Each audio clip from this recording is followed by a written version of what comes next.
আনদিরিন NASA ইয়াউমা ইয়াতিহিমুল আযাবু ফায়াকুলুল লাযীনা যালামু।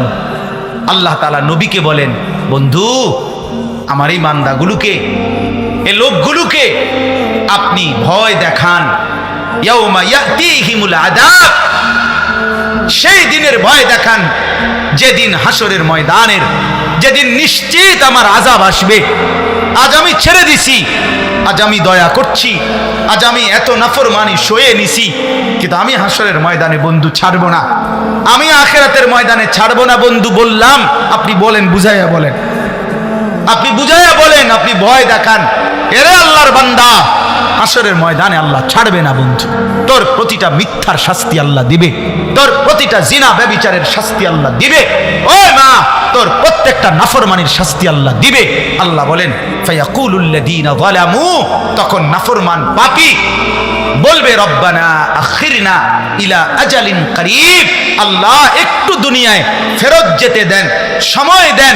নুজিব দাওয়াতাকা ওয়া নাত্তাবিউর রুসুল, আল্লাহকে বলবে আল্লাহ এবার যদি দুনিয়ায় ফেরত যেতে দেন, আপনার সব কথা শুনবো এবং আপনার রাসূলের আনুগত্য করব, দুনিয়ায় যেতে দেন।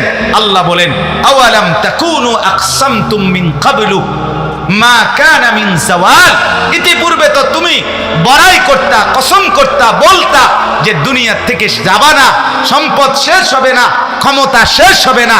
আজকে তো দেখলা দুনিয়ার কিছুই রইল না, শুধু রয়ে গেলাম আমি আল্লাহ।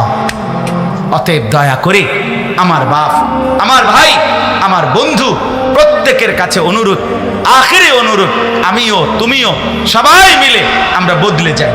বলেন ইনশাআল্লাহ, বলেন ইনশাআল্লাহ। নওজোয়ান সাথীরা আপনারা বলেন, যুবক ভাইরা ইনশাআল্লাহ নিজের জীবন সুন্দর করবেন, বলেন ইনশাআল্লাহ। গুনাহ ছাড়বেন, বলেন ইনশাআল্লাহ। ইস্তেগফার করবেন, বলেন ইনশাআল্লাহ। ঘরে জন্ম দিছে, এর চাইতে বড় সৌভাগ্য আর কি হইতে পারে বাপ? আয় হায়, আমরা সেই ঈমান ভুলে গিয়ে, আল্লাহকে ভুলে গিয়ে, মুসলমানের পরিচয় ভুলে গিয়ে চুল দ্বারাও দেখাই আল্লাহকে, আল্লাহ তোমাকে পছন্দ করি না। দাড়ি কেটে কেটে আল্লাহকে দেখায় আল্লাহ তোমাকে পছন্দ করি না। সুদের টাকা গুনে গুনে আল্লাহকে দেখায় আল্লাহ তোমার হুকুম মানি না। মিথ্যা বলে বলে, চুরি করে করে আমরা আল্লাহকে দেখাই। উলঙ্গ ছবি দেখে দেখে যুবক বলতে চায় আল্লাহ তোমাকে ভালোবাসি না, রাসূলকে ভালোবাসি না। বেপর্দা নারী, বেহায়া নারী পরকীয়ায় আসক্ত হয়ে নিজে ভিন পুরুষের সাথে অবৈধ সম্পর্ক করে আল্লাহকে জানায় আল্লাহ তুমি নিষেধ করেছো, আমি করছি কেন? তোমাকে পছন্দ করি না, তোমাকে পছন্দ করি না।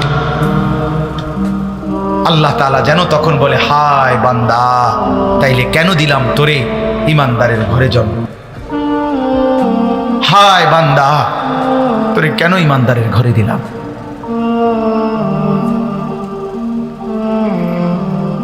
হা,